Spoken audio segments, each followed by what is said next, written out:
Assalamualaikum warahmatullahi wabarakatuh. Di pertemuan saat ini, yang hari ini, kita akan bahas tentang data mining. Mungkin dari kalian udah pernah ada yang tahu ya terkait data mining itu apa. Mungkin ada juga yang baru mengetahui apa sih data mining itu kan. Oke.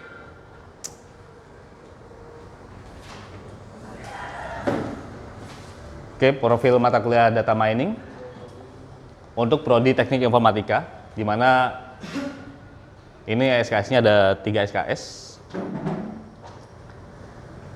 Untuk data mining itu sendiri merupakan salah satu mata kuliah project base yang mempelajari tentang teknik dalam menganalisa suatu data. Dari data yang dianalisa itu akan nantinya kita gali informasi serta pengetahuannya dari sekumpulan data tersebut.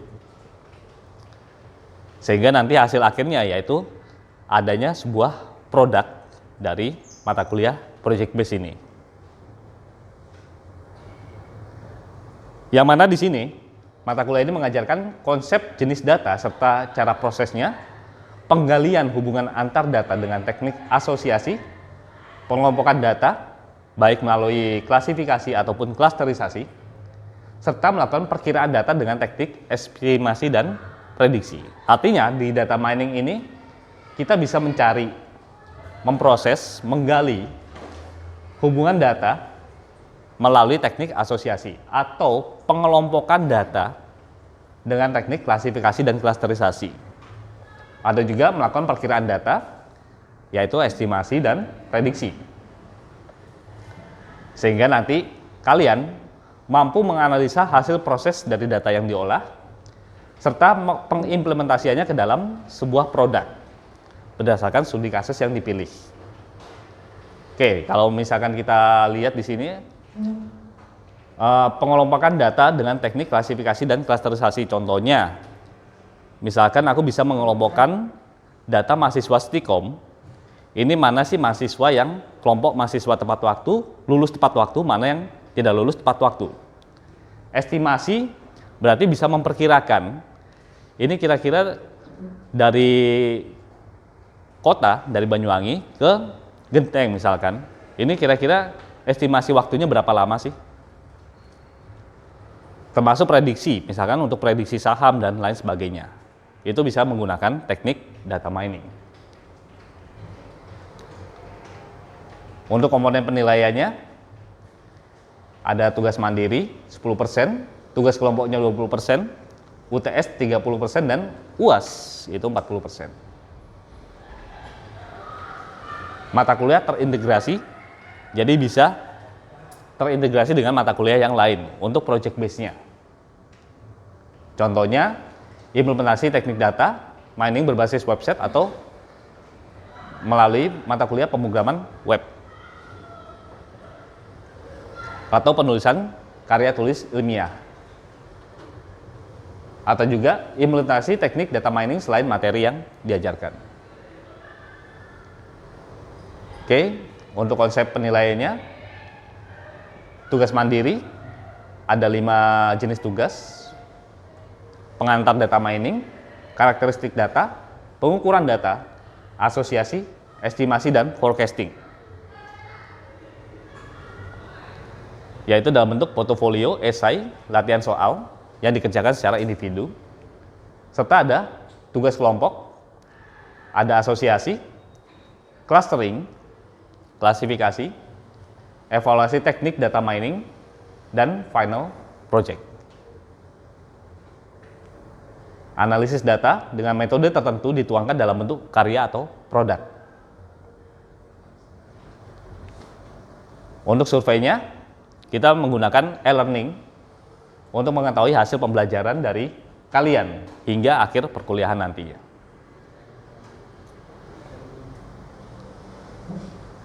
Oke, itu merupakan kontrak kuliah dari data mining. Selanjutnya kita langsung masuk saja di pengantar data mining. Di mana di sini mining itu apa sih artinya? Ya, menggali, menambang. Apa yang ditambang Kan seperti itu ya. Data. Oke, kalau gitu di sini ada big data. Yang mana manusia memproduksi berbagai macam data dengan jumlah yang sangat besar. Antara lain contohnya ada astronomi, bisnis, kedokteran, ekonomi, olahraga, cuaca, finansial, atau paling gampangnya di Stikom itu data mahasiswa paling gampang. Dari mulai tahun 2010 anggap aja sampai saat ini itu sudah banyak big datanya kan, data mahasiswanya sudah banyak. Di mana di sini aliran data di dunia maya, yang mana perkembangan zaman telah mengubah budaya dan perilaku manusia.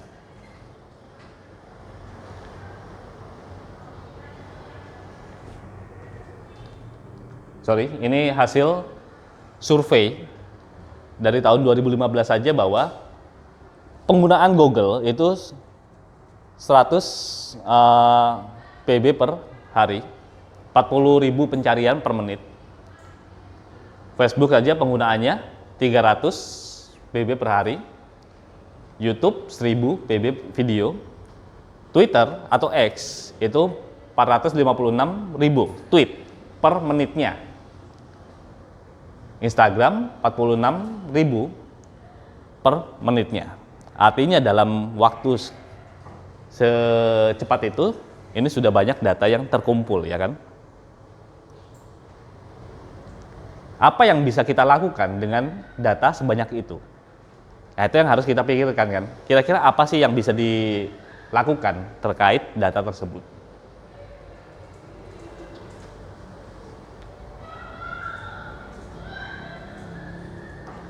Oke, dengan adanya banyaknya data itu, maka hal yang bisa kita lakukan yaitu kita bisa mengolah data tersebut menjadi sebuah informasi. Informasinya apa? Yaitu tergantung dari target kita. Dari informasi yang telah didapat, akhirnya kita bisa membuatkan pengetahuannya, polanya, pattern. Akhirnya itu bisa terbentuk. Jadi secara otomatis nantinya data tersebut bisa menjadi informasi secara otomatis. Seperti itu.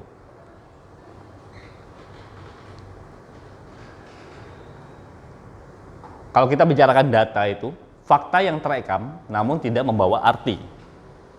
Contoh paling gampangnya tanggal lahir, nilai mata kuliah, tinggi badan, alamat rumah, jenis kelamin, dan lain sebagainya.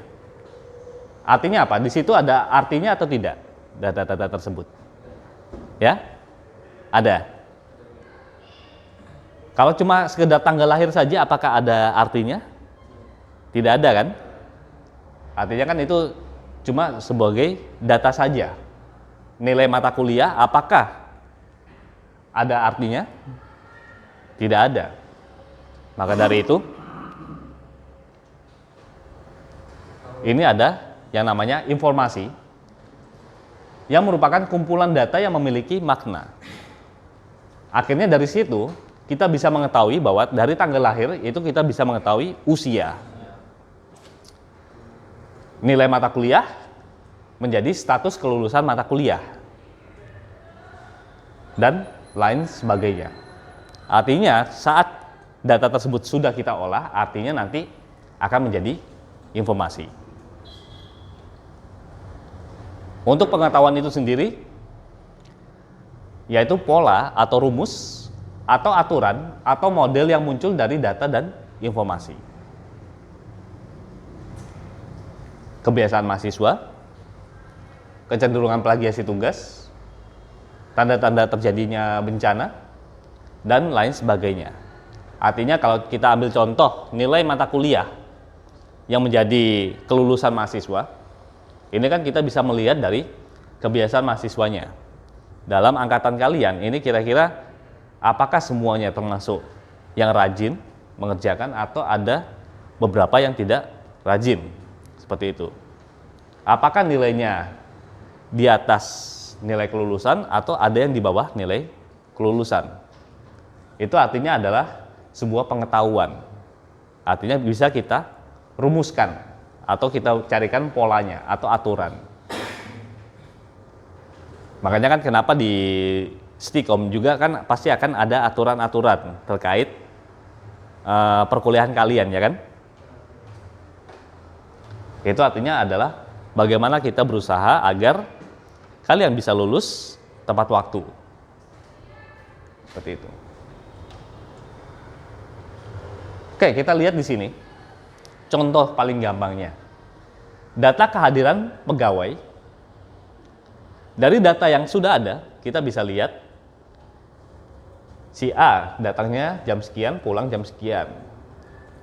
Datang jam sekian, pulang jam sekian, dan selanjutnya. Maka dari itu di sini, dari data tersebut, akhirnya berubah menjadi informasi akumulasi bulanan kehadiran pegawai. Kita lihat di sini bahwa untuk NIP 1103 masuknya 22. 1142 18 22, alpanya 2 kali, sakit 2 kali. 10 1 alfa 11 cuti dan seterusnya. Artinya kan dari hasil akumulasi data ini kan direkap.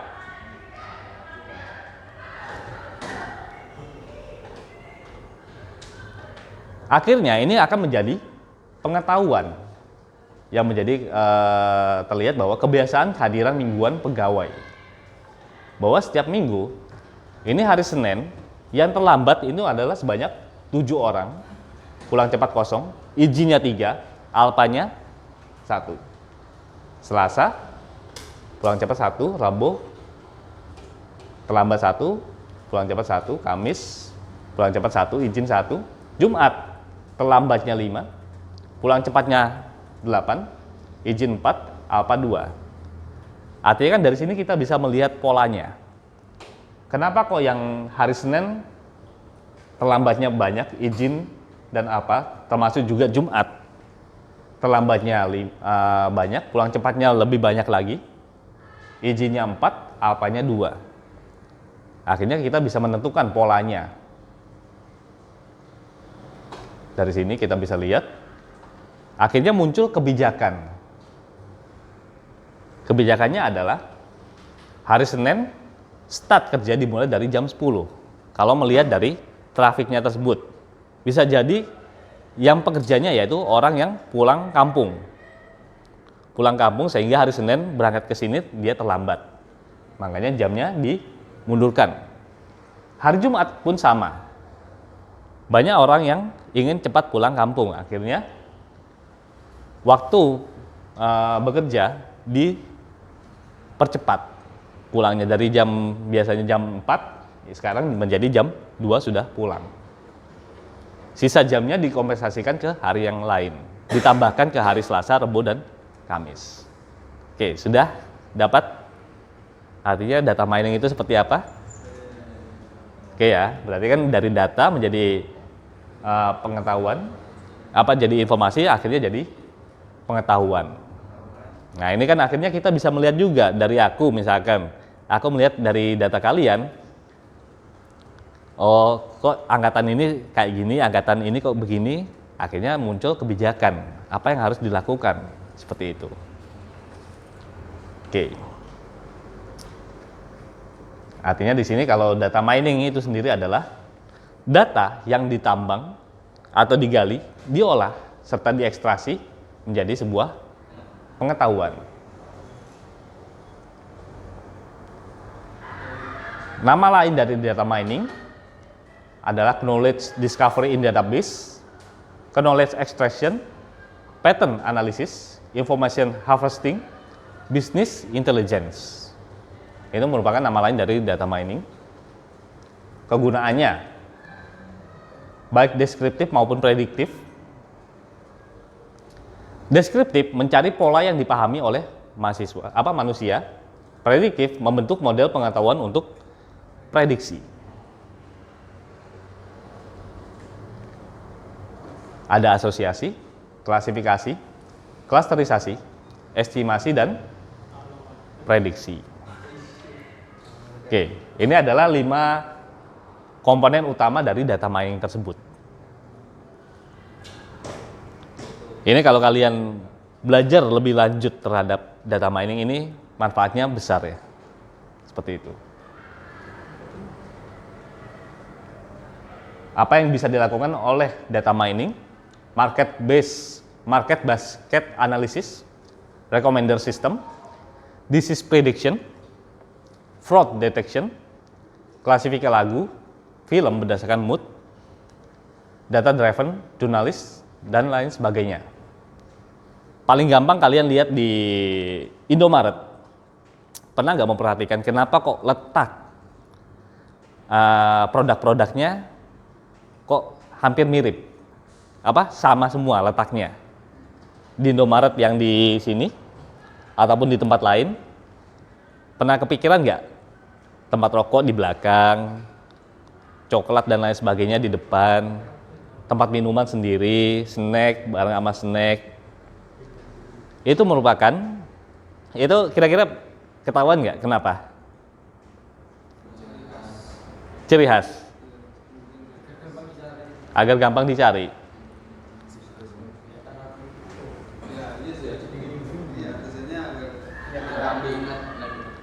Oke, sebenarnya itu adalah hasil dari analisa, dari informasi yang didapat akhirnya menjadi sebuah pengetahuan bahwa orang kalau pengen beli minuman biasanya beli snack. Makanya kan kenapa minuman dekat dengan snack, ya kan? Ada roti juga, roti dekat dengan selai. Oke, itu adalah pola-polanya yang biasanya diketahui dari hasil transaksi orang-orang yang datang ke sana. Orangnya biasanya beli apa aja sih? Beli ini, dicek. Akhirnya ketemu polanya bahwa ketika produk A, ini pasti akan beli produk B. Dari B pasti akan beli produk C. Makanya akhirnya dibentuk polanya. Obat-obatan di sebelah sini karena pasti nanti hubungannya dengan misalkan dengan apa lagi kan gitu. Itu adalah market based analysis. Recommender system biasanya kayak yang saat ini kita sering gunakan atau klasifikasi lagu atau film berdasarkan mood, penggunaan Spotify. Biasanya kan setelah kita mendengar sebuah lagu nanti akan rekomendasinya apa lagi sih? Itu berdasarkan hasil klasifikasi. Setelah orang dengar lagu ini pasti akan mendengar lagu yang ini rekomendasinya. Nah, itu adalah aplikasi dari data mining sebenarnya. Kalian kan nggak menyadari, ternyata besar dampaknya.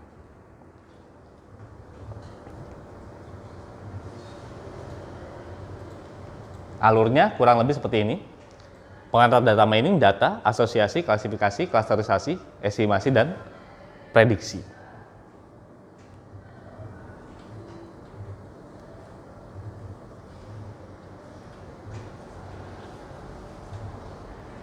Oke, itu merupakan pengantarnya. Kalau kita bicarakan salah satu metode dari data mining, kita akan bicara misalkan aku ambil K-means clustering, di mana ini merupakan pengelompokan data. Ini beda ya, clustering dengan klasifikasi itu beda ya. Kira-kira menurut kalian apa bedanya? Klasifikasi dengan clustering.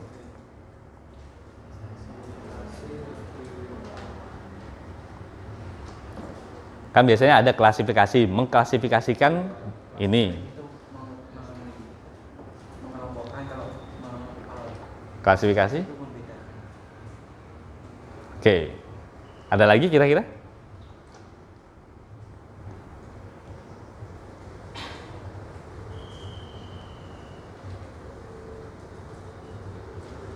Oke, aku akan jelaskan bahwa klasifikasi dengan clustering itu perbedaannya adalah, ini sama ya, kalau sama-samanya yaitu sama-sama mengelompokkan data. Bedanya klasifikasi adalah dia sudah punya ada hasil atau targetnya. Misalkan perkuliahan kalian sudah ada nilai hasilnya kan. Mata kuliah dari semester 1 sampai semester 4 IPK-nya adalah sekian. Itu adalah hasilnya. Tapi kalau untuk clustering itu tidak diketahui hasil datanya. Seperti itu. Kalau di sini metode K-means clustering, pengelompokan objek berdasarkan nilai tengah atau rata-rata atau means dari cluster. Nilai tengah cluster dianggap sebagai representasi atau sentroid klaster terkait. Objek datanya dikelompokkan dalam K buah klaster. Nilai K atau jumlah klaster ditentukan secara manual. Prinsipnya adalah objek dalam klaster yang sama memiliki kemiripan yang tinggi tetapi sangat berbeda dengan objek di luar klaster. Ada intra-cluster, ada inter-cluster, lalu yang terakhir objektif, di mana dia akan meminimalkan sum of square error atau hasil perhitungan ketepatan datanya. Anggap aja seperti ini. Tentukan jumlah klaster yang ingin dihasilkan. Pilih K buah objek secara acak sebagai sentroid awal untuk masing-masing klaster. Artinya di sini kita pilih pusat secara acak. Dari sini kita bisa mengetahui kira-kira yang terkait dengan data ini mana aja sih yang paling dekat, termasuk juga C2 ini yang mana yang paling dekat, dan C3 mana sih kelompoknya yang paling dekat. Atau kalau gampang lagi, masing-masing dari kalian pasti punya hobi atau minat atau bakat, seperti itu kan. Nah ini aku pengen mengelompokkan, kira-kira kalian lebih condong ke arah mana. Misalkan ada yang hobi game, ada yang seneng game, ada yang seneng jalan-jalan, ada yang seneng belajar, dan lain sebagainya. Berarti kan itu adalah data-data yang belum bisa terukur, belum bisa terprediksi hasilnya akan seperti apa. Nah itu aku akan mencari kira-kira dari siapa ya, Mas Bintang, kira-kira Mas Bintang nanti kira-kira kelompoknya, klasternya siapa aja sih yang paling mendekati dengan minatnya Mas Bintang. Misalkan dengan Mas Firdaus atau Mbak Iza kayak gitu, atau Mas Rafli, kira-kira siapa sih yang paling mendekati dengan klaster tersebut. Akhirnya di sini untuk tiap objek yang bukan sentroid, masukkan ke klaster terdekat berdasarkan jarak objek tersebut dengan tiap sentroid yang ada. Akhirnya dari yang terdekat itu dicari, dikumpulkan masing-masing. Selanjutnya, sentroid tersebut pusatnya diperbarui, dihitung lagi, dirubah pusatnya, sehingga nanti hasilnya, oh ternyata klaster yang tadinya masuk di klaster kedua akhirnya masuk yang klaster ketiga akhirnya masuk di klaster kedua, karena ini masih satu kelompok kayak gitu dan lain sebagainya. Akhirnya didapatkan hasil berdasarkan hasil perhitungan sum of square error atau SSE. Semakin kecil nilai errornya, kualitas hasil klaster semakin baik.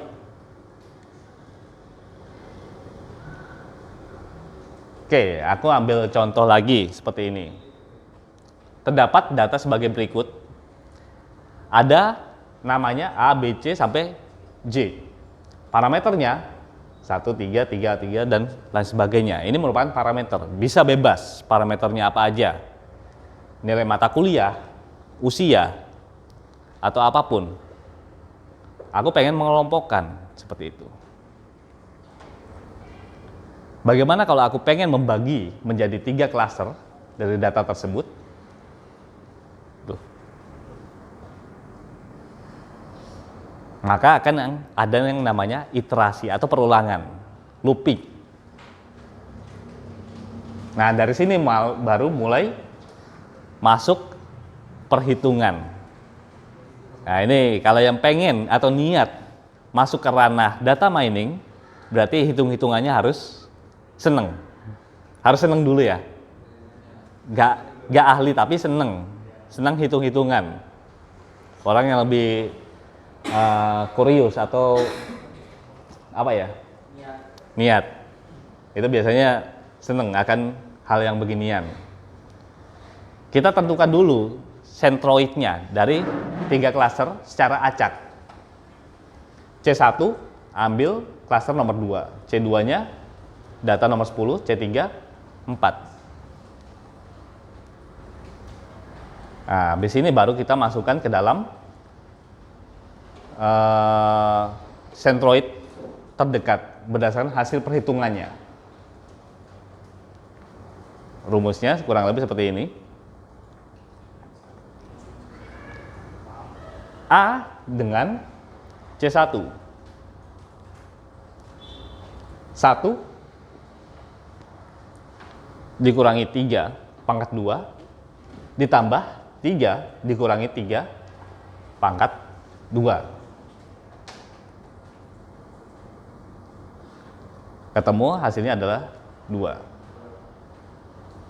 Oke, ini sudah dapat si A, C1-nya 2. Kemudian hitung dengan C2. A dengan C2, 1 dengan 3, dengan 2 dan 4. 1 kurangi 2 pangkat 2, 3 kurangi 4 pangkat 2. Hasilnya 1,414. Oke. Berikutnya sama juga. 13 dengan 5 dan 3. Akhirnya dapat 4. Maka dari itu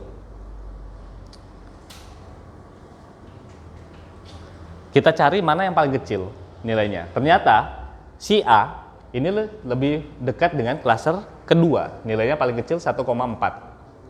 Keanggotaan C2. Akhirnya ketemu semuanya datanya. Ada yang masuk C2, C1, C3, C1, dan seterusnya. Nilai within cluster variation ini dijumlahkan yaitu sebanyak 24.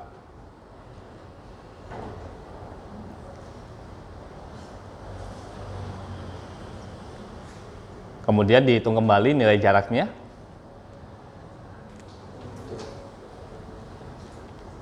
Kita perbarui titik pusat klaster.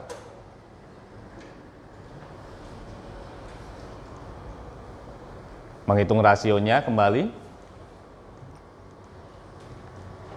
Oke, jadi kalau di Cummins ini clustering, dia akan membandingkan rasio iterasi pertama dengan rasio awal. Rasio awal kita tentukan 0, iterasi 1 dia dapat 0,27. Ini menjadi patokan. Artinya iterasi atau perulangan akan berhenti apabila rasio antara iterasi kesekian dengan selanjutnya ini lebih kecil ketemu, sehingga akan berhenti. Akhirnya kita hitung lagi pusat klaster baru. Balik lagi kita tentukan. Prosesnya berulang lagi.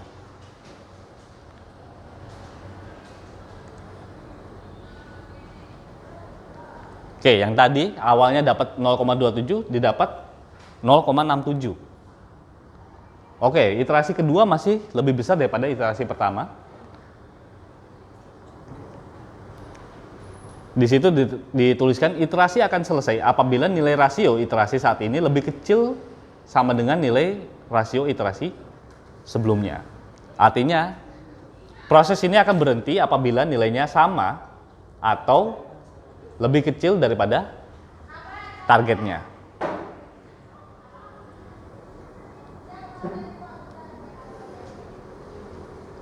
Proses ini akan terus berjalan sampai akhirnya ketemu di sini. Rasio iterasi 1 dan iterasi 2 akhirnya ketemu bahwa nilainya sudah sama. Maka prosesnya selesai. Sehingga didapatkan keanggotaannya seperti ini. Oke, jadi itu merupakan contoh dari perhitungan Cummins clustering. Untuk algoritma atau metode yang lain, contoh perhitungannya pasti beda-beda. Nah, itu tinggal kalian pengennya mau targetnya kemana, seperti itu. Oke, sekian. Terima kasih.